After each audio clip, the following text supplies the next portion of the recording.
പാഠം 1041 ഒരു ക്ലോക്കിന്റെ കഥ.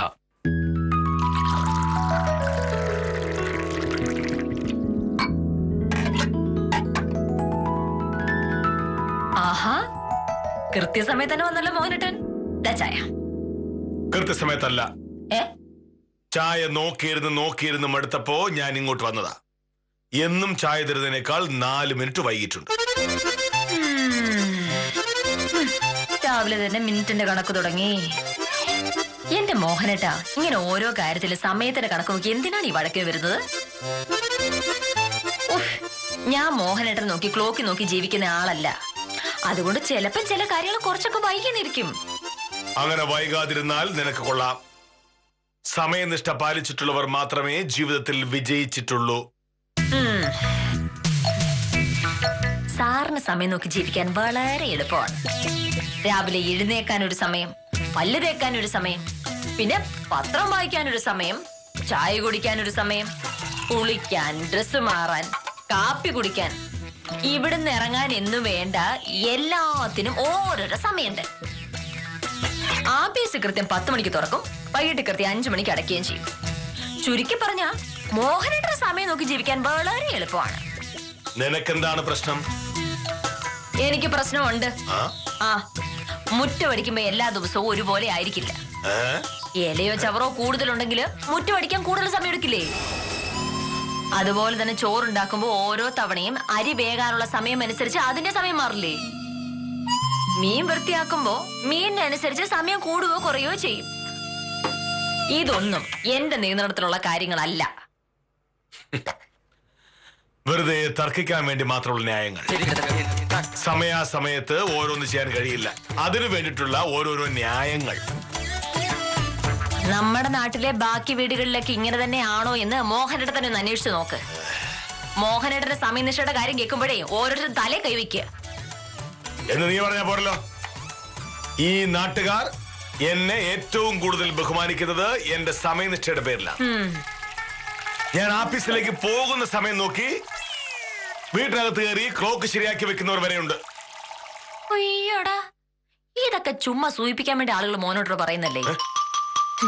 എന്റെ ഓഫീസിലുള്ള ഒരു മോഹനേട്ടനെ പറ്റി പറയുന്നത് കേട്ടാലേ മോഹനേട്ടൻ ഞെട്ടും. മോഹനേട്ടന്റെ സമയനിഷ്ഠയുടെ കാര്യം പറഞ്ഞപ്പോഴേ ഒരു ദിവസം വിദ്യാലക്ഷ്മിയോട് ചോദിച്ചെന്തെന്നറിയാമോ? ഇങ്ങനെയാണെങ്കിൽ ഒരു ക്ലോക്കിനെ കല്യാണം കഴിച്ചാ പോരായിരുന്നോ നിനക്ക് എന്ന്. ഞാൻ പറഞ്ഞു, ക്ലോക്ക് ആണെങ്കിൽ സമയത്തിന്റെ കാര്യത്തിലല്ലേ വാശി ഉണ്ടാവുള്ളൂ, ഇതങ്ങനെയല്ലല്ലോ, സകല കാര്യത്തിന് എന്റെ മോഹനേട്ടന്റെ വാശിയാണ് എന്ന്. ഓഫീസിലുള്ള സകലരും കൂടി ചിരിച്ച് തലകുത്തി മറിഞ്ഞു.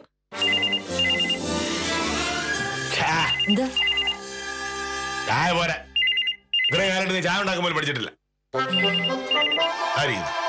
എടുത്തു കൂടി.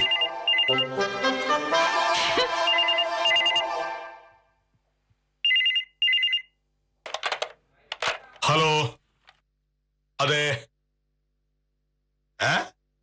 ഉണ്ട് കൊടുക്കാം. ഇപ്പോൾ വരും. ആരാ മോനേട്ടാ? അറിയില്ല. ചോദിച്ചൂടായിരുന്നോ? സൗകര്യല്ല. ഹലോ, വിദ്യ. അയ്യോ, എന്താ രാവിലെ? എന്തു പറ്റി? എനിക്കറിയാം, കഴിഞ്ഞ ആഴ്ച ഓഫീസിൽ വന്നപ്പോ ഞാൻ കണ്ടതല്ലേ. എന്താ കാര്യം? അയ്യോ,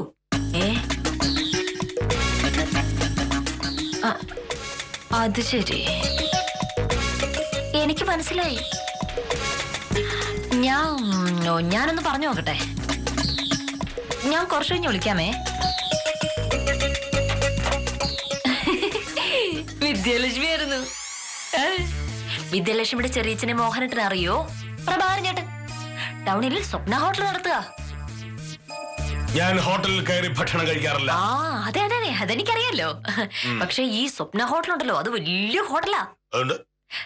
താലൂക്ക് ഓഫീസിൽ എത്തുന്നതിന് മുന്നേ ഇടതുവശത്തുള്ള ആ വലിയ ഹോട്ടല് മോഹനേട്ടൻ കണ്ടിട്ടുണ്ടാവും.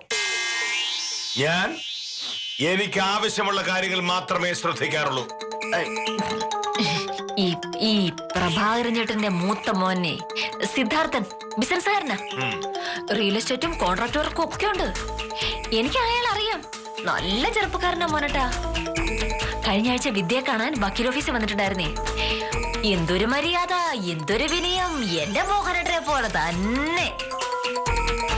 എനിക്ക് വലിയ മര്യാദയൊന്നും ഇല്ലെന്നല്ലേ നീ സ്ഥിരം പറഞ്ഞു നടക്കാറുള്ളത്? അതൊക്കെ ഞാൻ ചുമ്മാ തമാശക്ക് പറയുന്നതല്ലേ. മോഹനേട്ടനെക്കാളും മര്യാദക്കാരൻ ഒരാൾ ഈ നാട്ടിൽ വേറെ ഉണ്ടോ? ഉണ്ടോ? ഇല്ല. ഈ സിദ്ധാർത്ഥന് ഒരു ലോണിന്റെ പ്രശ്നമുണ്ട്. അതിനൊരു കൈവശാവകാശ സർട്ടിഫിക്കറ്റ് വേണം. മറ്റന്നാൾ കിട്ടിയാലേ കാര്യം നടക്കുമെന്നാ പറഞ്ഞത്. ഇന്ന് സിദ്ധാർത്ഥൻ ആഫീസിലേക്ക് വരുവേ മോഹനേട്ടൻ ഒന്ന് സഹായിച്ചേക്കണേ. ഏ ആ ഇല്ല. കൈവശാവകാശ സർട്ടിഫിക്കറ്റ് ഇന്ന് അപേക്ഷ തന്നാൽ എല്ലാം ശരിയാണെങ്കിൽ പോലും 3 ദിവസം കഴിഞ്ഞ് കൊടുത്താൽ മതി. എന്തെങ്കിലും പ്രശ്നമുണ്ടെങ്കിൽ കൊടുക്കേണ്ട കാര്യവുമില്ല. കൊണ്ടുവരുന്ന കടലാസുകളിൽ ഒരു കുഴപ്പം കണ്ടുപിടിക്കണമെന്ന് വില്ലേജ് ഓഫീസർ തീരുമാനിച്ചാൽ കണ്ടുപിടിക്കാൻ പാടില്ല. സിദ്ധാർത്ഥന് സർട്ടിഫിക്കറ്റ് കിട്ടിയാണെങ്കിൽ ഇങ്ങനെ പറയല്ലേ മോനേട്ടാ. വിദ്യാലക്ഷ്മിയുടെ സ്വന്തം ചെറിയച്ഛന്റെ മോനാ സിദ്ധാർത്ഥൻ. അത് തന്നെയാണ് പ്രശ്നം. അയ്യോ, എന്നെ കല്യാണം കഴിക്കുന്നതിനേക്കാൾ നല്ലത് ക്ലോക്കിനെ കല്യാണം കഴിക്കുന്നതാണ് നല്ലത് എന്ന് പറഞ്ഞ അതേ വിദ്യാലക്ഷ്മിയുടെ ചെറിയച്ഛന്റെ മകൻ എന്നേക്കാൾ നല്ലത് ക്ലോക്കാണോ എന്ന കാര്യത്തിൽ ഒരു തീരുമാനമാക്കിയിട്ട് കൈവശാവകാശ സർട്ടിഫിക്കറ്റിന്റെ കാര്യത്തിൽ നമുക്കൊരു തീരുമാനമാക്കാം.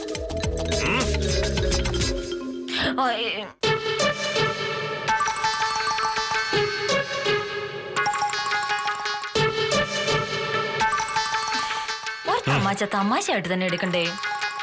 അങ്ങനെ നോക്കിയിട്ടുണ്ടെങ്കിൽ മോഹനേട്ടൻ എന്തെല്ലാം തമാശ പറയാറുണ്ട്. ഞാൻ തമാശ പറയാറേ ഇല്ല. സത്യത്തിൽ ക്ലോക്കിന്റെ കാര്യം വിദ്യ പറഞ്ഞതല്ല, ഞാൻ തന്നെ പറഞ്ഞതാ. ഞാനാണ് പറഞ്ഞതെന്ന് അറിഞ്ഞ മോഹനേട്ടൻ ദേഷ്യപ്പെട്ടാലോ എന്ന് ഓർത്താണ് വിദ്യയുടെ പേര് ഞാൻ പറഞ്ഞത്. ഓഹോ, അപ്പൊ ഈ ക്ലോക്ക് എന്ന് പറയുന്നത് നിന്റെ ബുദ്ധിയാണ്. എന്നേക്കാൾ നല്ലത് ക്ലോക്കാണ് എന്ന് പറഞ്ഞ നീ പറയുന്ന ഒരു കാര്യം ഞാൻ സാധിച്ചു തരണം. അയ്യോ, ഞാൻ അങ്ങനെ മോഹനേട്ടനെ കളിയാക്കാനായിട്ട് പറഞ്ഞതല്ല. അല്ല, മോഹനേട്ടന്റെ കൃത്യനിഷ്ഠ ശരിക്കും മറ്റുള്ളവർക്ക് മനസ്സിലാവണമെങ്കിൽ അങ്ങനെ ഞാൻ പറയണ്ടേ? അതുകൊണ്ട് ഞാൻ പറഞ്ഞതാ. ഭർത്താവിനോട് ബഹുമാനമുള്ള ഏതെങ്കിലും ഒരു സ്ത്രീ ഇങ്ങനെ ഒരു വൃത്തിയോട് പറയൂ? ഭർത്താവ് കൊരങ്ങനാണ്, കഴുതയാണ്, പോത്താണ്, പട്ടിയാണ് എന്നൊക്കെ ഏതെങ്കിലുമൊക്കെ സ്ത്രീകൾ ചിലപ്പോൾ പറഞ്ഞിട്ടുണ്ടാവും. പക്ഷേ ഭർത്താവിനേക്കാൾ നല്ലത് ക്ലോക്കാണ് എന്ന് പറഞ്ഞ ലോകത്തിലെ ആദ്യത്തെ സ്ത്രീ നീ ആയിരിക്കും. ഞാൻ അങ്ങനെ ഉദ്ദേശിച്ച് പറഞ്ഞതല്ല. നീ ഇനിയിപ്പോ എങ്ങനെയൊക്കെ ആലോചിച്ചിട്ടും കാര്യമില്ല. സിദ്ധാർത്ഥൻ എന്ന് പറയുന്ന യോഗ്യൻ കൈവശാവകാശ സർട്ടിഫിക്കറ്റ് വാങ്ങണമെങ്കിൽ കുറെ പ്രയാസപ്പെടേണ്ടി വരും. ഞാൻ സർട്ടിഫിക്കറ്റ് കൊടുക്കുമെന്ന് ഓർത്ത് ലോൺ എടുക്കാമെന്ന് കരുതണ്ട എന്ന് അയാളോട് സാറേ.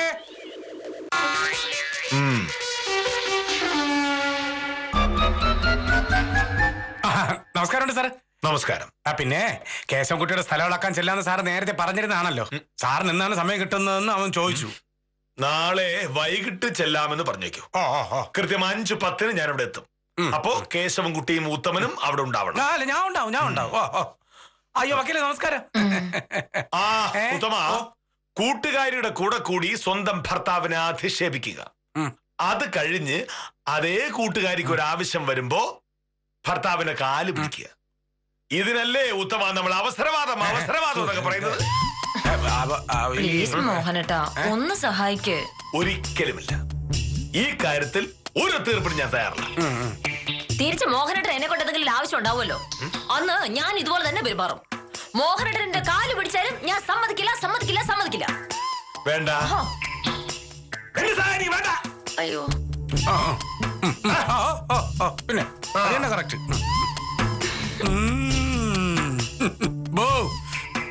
എന്താണ് പ്രശ്നം? ഒന്ന് പറയണ്ട ഉത്തമ. രാവിലെ എനിക്കൊരു അബദ്ധം പറ്റി. ചായ വൈകിയെന്ന് പറഞ്ഞ് ഞാനും മോഹനേട്ടൻ തമ്മിലൊരു ചെറിയ വഴക്കുണ്ടായി. അപ്പൊ ഞാൻ ചെറുതായിട്ട് മോഹനേട്ടനെ ഒന്ന് കളിയാക്കി.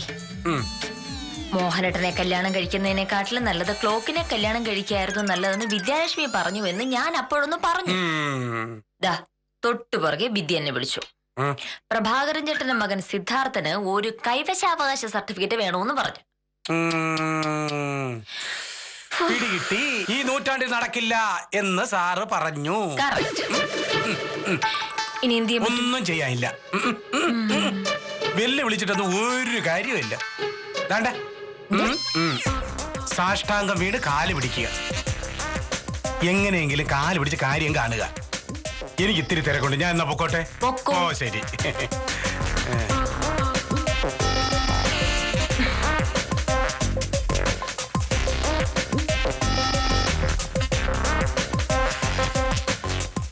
അതെ, ഞാൻ പറയുന്ന ഒന്ന് കേക്കോ. വിദ്യാലക്ഷ്മി ഞാൻ ഒരേ ഓഫീസിൽ ജോലി ചെയ്യുന്ന ആളുകളല്ലേ.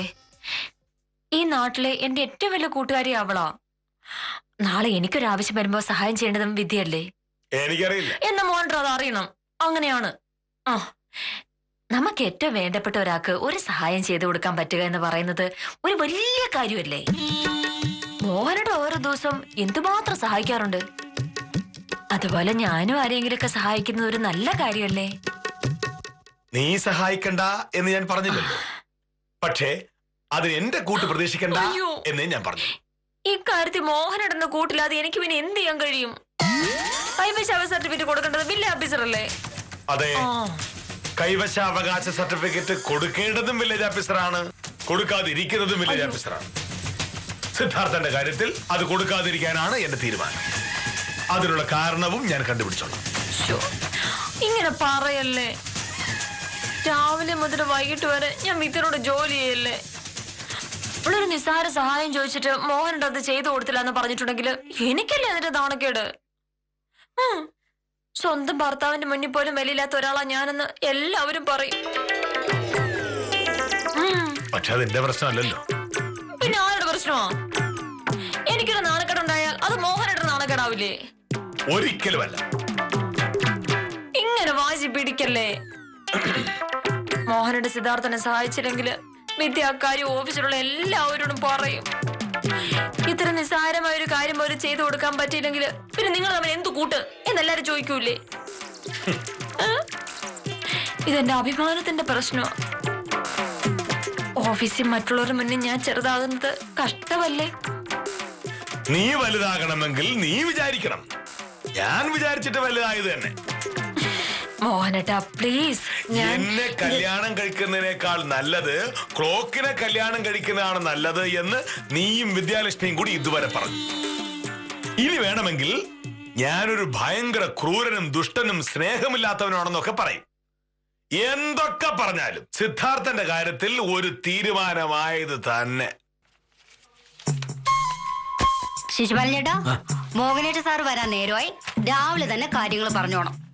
കുറച്ചു കഴിഞ്ഞാൽ സാറിന്റെ ഭാവം എന്താണെന്ന് പറയാൻ പറ്റില്ല. അത് ശരിയാ. രാവിലെ തന്നെ നല്ല മൂടായിരിക്കും. അപ്പൊ തന്നെ കാര്യം പറഞ്ഞ അത്രയും നല്ലത്. ഏയ്, അങ്ങനെ പേടിക്കാനൊന്നുമില്ല കാഞ്ചന സാറേ. മോഹനേട്ട സാർ മനുഷ്യത്തുള്ള ആളാണ്. ഒരാൾക്കൊരാവശ്യം വന്നാൽ സാറ് സഹായിക്കും. പ്രത്യേകിച്ച് എന്റെ കാര്യത്തിലാകുമ്പോ സാറിനൊരു ശ്രദ്ധ കൂടുതലുണ്ടാവുകയും. പിന്നെ എത്ര കൊല്ലായിട്ട് ഞങ്ങൾ ഒരുമിച്ച് ജോലി ചെയ്യുന്നതാ. പിന്നെ ഇതൊരു പഠിത്തത്തിന്റെ കാര്യമല്ലേ.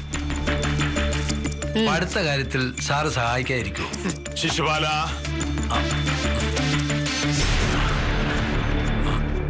നമസ്കാരം സാർ. നമസ്കാരം. എന്താണ് പ്രശ്നം? എന്റെ അനിയന്റെ മകൾ ടൗണിലെ സെന്റ് തോമസ് സ്കൂളിൽ പഠിക്കുക. അവിടെ ഫീസൊക്കെ കൂടുതലാണെന്ന് സാറിന് അറിയാമല്ലോ. പരിചയമുള്ള ആരെങ്കിലും ശുപാർശ ചെയ്താൽ ഫീസ് കുറച്ച് കിട്ടും. സാറൊന്ന് സഹായിക്കണം. എനിക്ക് ആ സ്കൂളിൽ ആരെ അറിയില്ലല്ലോ. അല്ല, സാറിന് അറിയില്ലായിരിക്കും, പക്ഷെ വക്കീലിനറിയാം. അവരുടെ കേസൊക്കെ വാദിക്കുന്നത് വക്കീലാ. ആഹാ, വക്കീല് വിചാരിച്ചാൽ കാര്യം നടക്കും. സാറൊന്ന് പറഞ്ഞാൽ വക്കീൽ കേൾക്കുമല്ലോ. സാറൊന്ന് പറയണം. ഇങ്ങനെ പറയല്ലേ മോനേട്ടാ. വിദ്യാലക്ഷ്മിയുടെ സ്വന്തം ചെറിയച്ഛന്റെ മോനാ സിദ്ധാർത്ഥൻ. സാർ, വക്കീലിനെ ഒന്ന് വിളിച്ച് പറയൂ.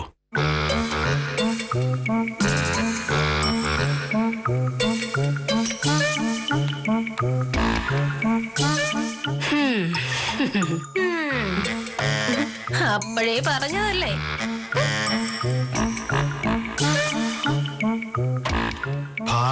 സോപ്പിട്ട് നോക്കിയാലോ? സിദ്ധാർത്ഥന്റെ കാര്യം ശരിയാക്കാൻ സമ്മതിച്ചാൽ അവൾ ശിശുപാലിന്റെ കാര്യം ശരിയാക്കി തരും. ഹലോ മോഹനേട്ടാ, ഞാനാണ്. ആ എന്താ? ഞാൻ ഒരു സന്തോഷ വാർത്ത പറയാനായിട്ട് വിളിച്ചതാ. ആ സിദ്ധാർത്ഥന് ലോണിന്റെ കാര്യം വേണ്ട എന്ന് വെച്ചു. അയാളുടെ അമ്മായച്ചൻ പൈസ കൊടുക്കാമെന്ന് പറഞ്ഞു. അതെങ്ങനെ ശരിയാവും? ഇനിയിപ്പോ കൈവശാവകാശ സർട്ടിഫിക്കറ്റിന്റെ ആവശ്യം ഇല്ല. അതുകൊണ്ട് സിദ്ധാർത്ഥൻ അങ്ങോട്ട് വരില്ല. അതെ, മോഹനേട്ടൻ എന്നെ സഹായിച്ചില്ലെങ്കിലും സിദ്ധാർത്ഥന്റെ അമ്മായിച്ചൻ കാരണം ഞാൻ ഈ സത്യഭാമ മാനം പോകാതെ രക്ഷപ്പെട്ടു. അല്ല, ഞാൻ ഇവിടെ എല്ലാം ശരിയാക്കി വെച്ചിട്ടുണ്ടായിരുന്നു. അപ്പൊ ശരി. അല്ല, എന്തോ നമുക്കത് ശരിയാക്കാമല്ലോ.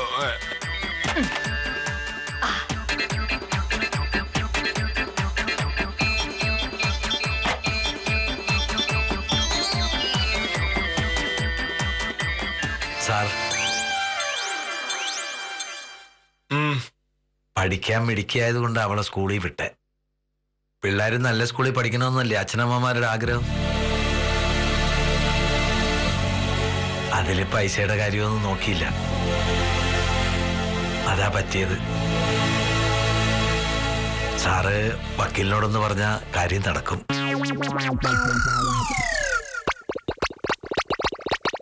അത് നടക്കുമെന്ന് എനിക്ക് തോന്നുന്നില്ല. സിദ്ധാർത്ഥൻ ലോൺ വേണ്ടി ഞാനെന്ത് ചെയ്യാനാ? സിദ്ധാർത്ഥനോ? ഏത് സിദ്ധാർത്ഥൻ? ആകെയുണ്ട്. എന്തായാലും ഈശുവാല പോയി ജോലി ചെയ്യാൻ നോക്ക്. ഈശു പറഞ്ഞ് നടക്കൊന്നുമില്ല.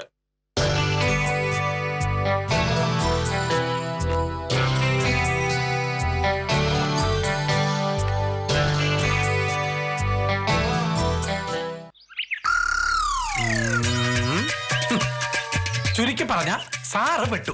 വക്കീലിന്റെ കാര്യം നടക്കുകയും ചെയ്തു. ശിശുപാലൻ ചേട്ടന്റെ കാര്യം നടത്തി കൊടുക്കണമെന്നുണ്ടെങ്കിൽ സാറിന് വക്കീലിന്റെ സഹായം വേണമെന്ന് താനും. രാവിലെ ഭാമ പറഞ്ഞ ഉത്തമം കേട്ടതല്ലേ? നേരിൽ ഞാൻ പറയുന്ന ഒരു കാര്യവും ചെയ്തു തരില്ല എന്ന് ഭാമ തീർത്ത് പറയുകയും ചെയ്തു. ഇനി ഭാമ സഹായിക്കില്ല. പറഞ്ഞത് വക്കീലായതുകൊണ്ട് ഒരു ഒത്തുതീർപ്പ് പ്രതീക്ഷിക്കണ്ട സാറേ. ആകെയുള്ള ഒരു വഴി സാറ് വക്കീലിന്റെ കാല് പിടിക്കാന്നുള്ളതാണ്. ഞാനോ? ആ ഇന്ന് രാവിലെ വക്കീൽ എന്റെ അടുത്ത് ചോദിച്ചപ്പോഴേ ഞാനും ഇത് തന്നെയാണ് പറഞ്ഞത്. എന്തെങ്കിലുമൊക്കെ പറഞ്ഞ് സാറതങ്ങ് ഉരുണ്ട് കളിച്ചാ മതി. സിദ്ധാർത്ഥന്റെ കാര്യം സാധിച്ചു കൊടുക്കൂലെന്ന് ചുമ്മാ പറഞ്ഞതാണെന്ന് സാറ് പറയണം. വക്കീലിന് ഒരു കാര്യം പറഞ്ഞ് വിശ്വസിപ്പിക്കാൻ സാറിനെ കൊണ്ടല്ലാതെ പിന്നെ ആരെ കൊണ്ട് പറ്റുമെന്നേ. സാറേ, ഇതിലിപ്പം വലിയ അഭിമാനം നോക്കിയിട്ടൊന്നും ഒരു കാര്യമില്ല. വക്കീലിന്റെ അടുത്ത് അഭിമാനം നോക്കിക്കഴിഞ്ഞാൽ ആഫീസിലുള്ളവരടുത്ത് സാറിന്റെ അഭിമാനം പോകും. അതിനേക്കാളും നല്ലത് വക്കീലിന്റെ മുമ്പിൽ ഒന്ന് താഴ്ന്നു കൊടുക്കുന്നതല്ലേ?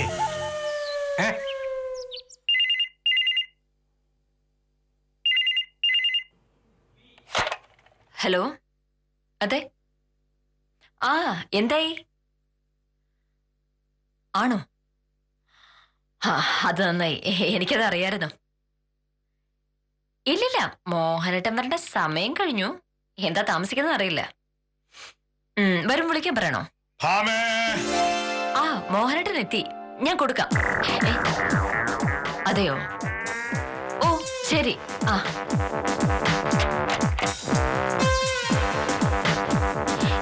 എന്താ ഇത്ര താമസിച്ചത്?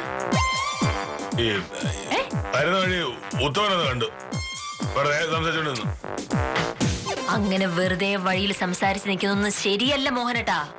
ആ, എന്നും 5:15 വീട്ടിലെത്തുന്നയാള് 5:15 തന്നെ വീട്ടിലെത്തിയിരിക്കണം. ഇന്നിപ്പോ 5:20. അയ്യോ, മോഹനേട്ടൻ സാർ തിരിച്ചു പോകുന്നു. ആ, എന്ന് കരുതി ആരെങ്കിലും വീട്ടിൽ ക്ലോക്ക് ശരിയാക്കി വെക്കുന്നുണ്ടെങ്കിൽ സംഗതി ഒന്നും കുഴപ്പമായില്ലേ?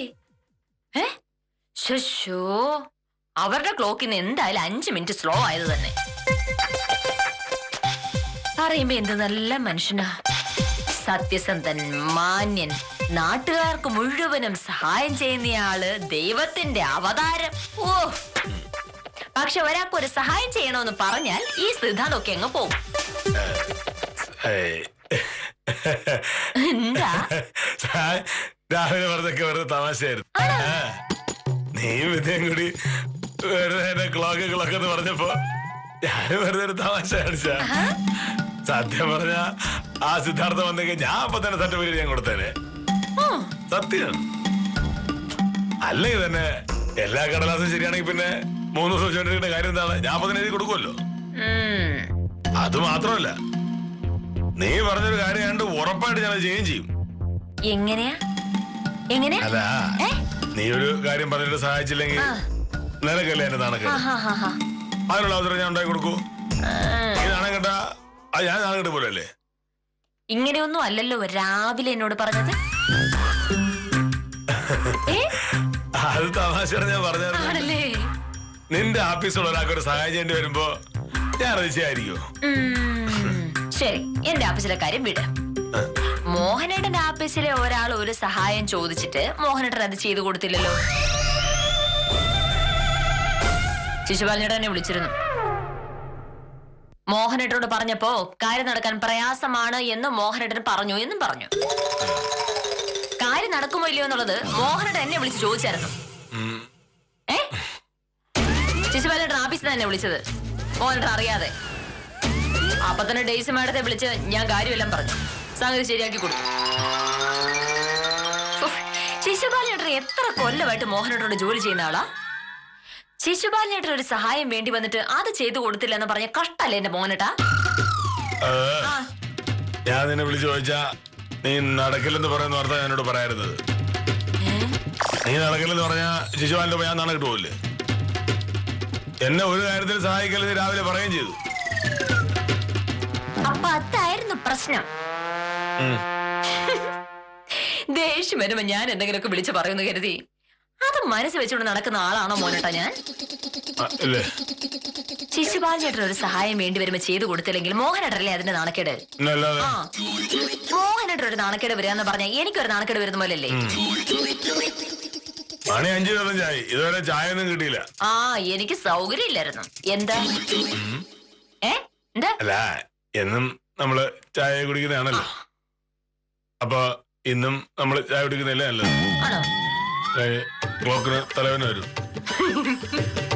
പകരത്തിന് പകരം എന്നത് പ്രാചീന നീതിയാണ്.